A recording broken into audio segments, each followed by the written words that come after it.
उसके गुण और प्रतिभा को जानेंगे नहीं या कोई बताएगा नहीं, तब तक हम उसके महत्व का पता नहीं लगा सकते।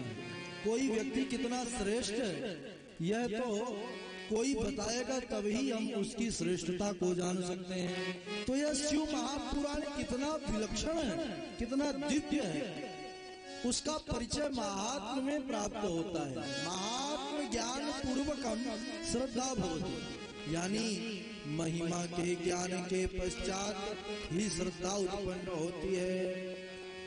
बाबा जी भी कहते हैं, जाने बिनु ना होत पार तेते, बिनु पार तीते होत नाही प्रीते।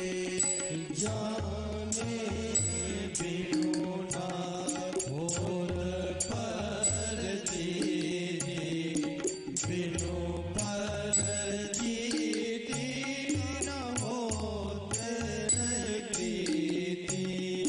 जाने बिनु ना होत पार तीती, जाने बिनु ना होत पार तीति, जाने बिनु ना होत पार तीती।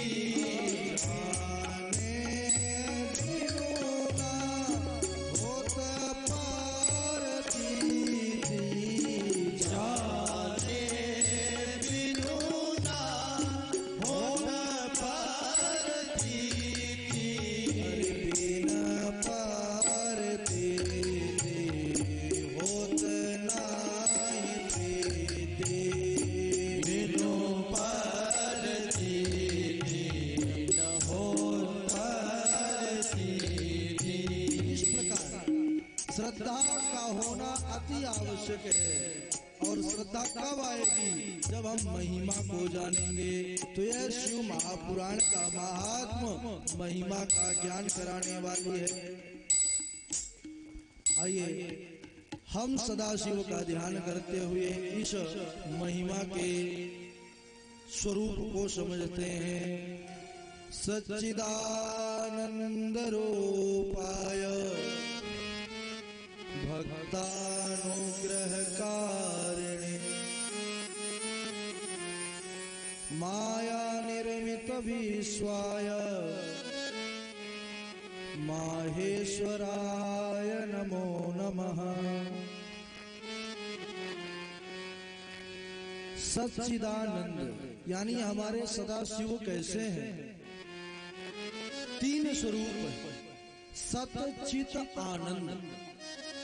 सच्चिदानंद सत का अर्थ होता है जो त्रिकालावधि सत्य है, जिसकी सत्ता हमेशा रहती है, जो पहले भी था, अब जो दिखाई दे रहा है अब भी वही है, और जब यह सब कुछ नहीं दिखाई देगा तब जो रहेगा, कहते हैं कि वह सद स्वरूप सदाशिव ही है। सत भी शिव है। चित यानी प्रकाश, वह प्रकाश स्वरूप है महाराज। स्वयं प्रकाशित हैं और समस्त जगत को प्रकाशित करने वाले हैं। आनंद यह अनुभव का विषय है, वह आनंद स्वरूप है। इसीलिए जब हम उस आनंद स्वरूप की कथा पर बैठते हैं तो आनंदित हो जाते हैं, आनंद का अनुभव करते हैं। सच्चिदानंद रूपाय कहते करते क्या है? तो बोले विश्वोत्पत्त्यादि हेतवे, विश्व की उत्पत्ति भी करते हैं, पालन भी करते हैं और संहार भी करते हैं। यानी जब एको हम बहुश्यामः, एक से अनेक होने की इच्छा होती है तो वही सदस्वरूप परमात्मा इस जगत को, इस प्रपंच को रचते हैं और जब तक जी चाहे तब तक उसका महाराज संचालन करते हैं और फिर संहार कर देते हैं। कहते हैं कि सदा शिव जो है तीन प्रकार के तापों का शमन करने वाले हैं। तापत्रय विनाशाय। तीन प्रकार के ताप कौन कौन से हैं? सज्जनों, हम सब जितने भी जीव हैं तीन प्रकार के तापों से ही सदा परेशान रहते हैं, दुखी रहते हैं, रोते रहते हैं। दैहिक ताप, दैविक ताप और भौतिक ताप। तो दैहिक ताप वह है जो हमको देह से प्राप्त हो। सब कुछ बहुत अच्छा है, बहुत भगवान की कृपा है, परिवार अच्छा है, स्थिति घर की बड़ी अच्छी है, लोग बहुत अच्छे हैं, लेकिन हम ही अच्छे नहीं है, हमारा शरीर ही अच्छा नहीं है, तो सब बेकार है। जब शरीर ही स्वस्थ नहीं है तो फिर सब जो है उपलब्धियां महाराज नश्वर दिखाई देती हैं। तो दैहिक ताप जो हमारे शरीर से मिले, दैविक ताप जो देवताओं के द्वारा, यानी बाढ़ आ जाना, भूकंप आ जाना, है ना, अकाल पड़ जाना, ये सब देवताओं का ताप, यानी उनके द्वारा जो दिया जाता है।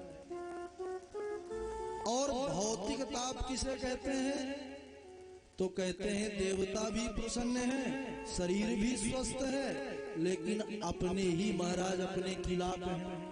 भौतिक यानी जो संसारियों से, अपने लोगों से ही हमको कष्ट मिले।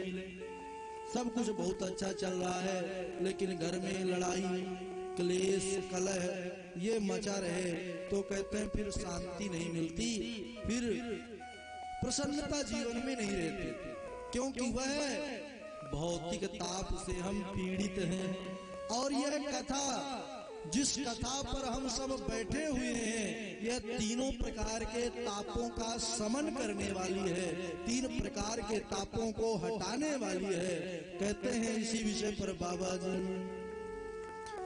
दैहिक दैविक भौतिक तापा, दैहिक दैविक भौतिक तापा, दैहिक दैविक भौतिक तापा, दैहिक दैविक भौतिक तापा, राम राज नहीं काहू व्यापा, राम राज काहू नहीं व्यापा। जो भगवान का हो जाएगा और भगवान के स्वरूप का चिंतन करेगा, तो फिर वह तीन प्रकार के ताप,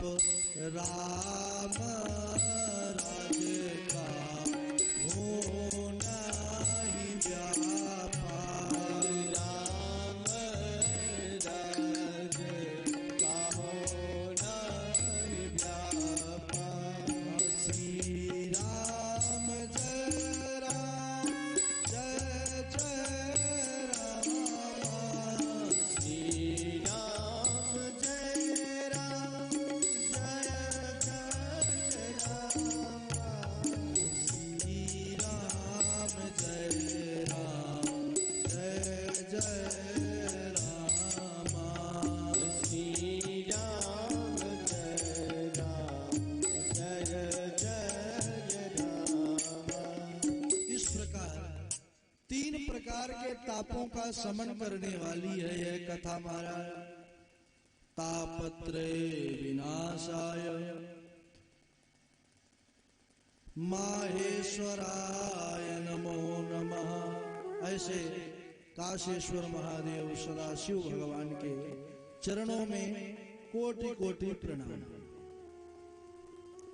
कहते हैं कि बड़ा पावन विषय है, सूत जी और सनुकादियों का बड़ा पावन संवाद है महात्म्य में। इस प्रकार अच्छा इसका ध्यान रखिए, कथा उजेले में होती है ना। शौनक जी साधन के विषय में प्रश्न करते हैं सूत जी महाराज से। क्या कहते हैं? हे सूत महाप्राज्ञा सर्वसेनांतविद प्रभो आख्यायिनी में कथासारं पुराणानां विशेषतः।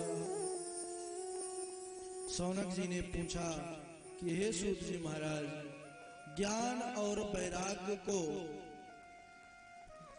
देने वाली, भक्ति का वर्धन करने वाली, विवेक बुद्धि से समन्वित वह कथा सुनाइए जिससे सभी जीवात्माओं का कल्याण हो। क्योंकि इस समय प्रायः जीवश्चासुरतां प्राप्ता घोरे कलाभिः। इस समय जो संसार की स्थिति है वह